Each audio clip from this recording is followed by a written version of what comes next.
The other thing is that if you get an interviewer that says, that's not a good answer, that's a bad interviewer, and it's probably not a good place to work. Just so you know, that's what that signals.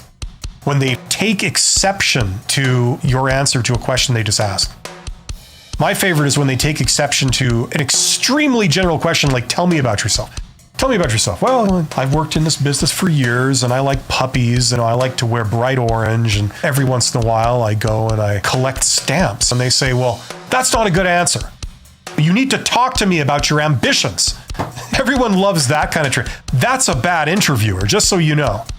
And some people, they will try and bully you like that. I haven't heard of them really doing this much anymore, but they used to do things called stress interviews where they would intentionally do that. They would really give you a hard time. They'd have usually a panel interview. You're staring down like 4 or 5 other people and they're acting like that.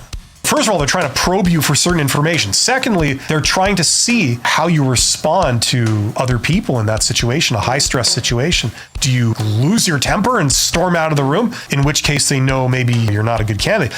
Or do you go with it and ease the tension and keep calm and make it work? In which case they go, oh, this person knows their stuff. They can hold their own in these high stress personal encounters. They would do that intentionally. But a lot of times we sometimes get that and it's just a bad interviewer at a bad company. Because if they had really good culture, they would not be rude to people like that, especially to strangers and especially when they're representing their company.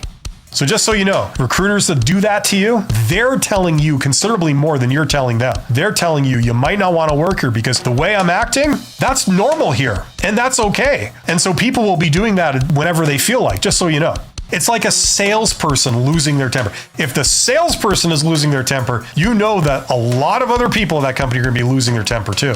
The last person who should be losing their temper is someone who's representing the organization externally to the public. And that's what you are. You're a candidate.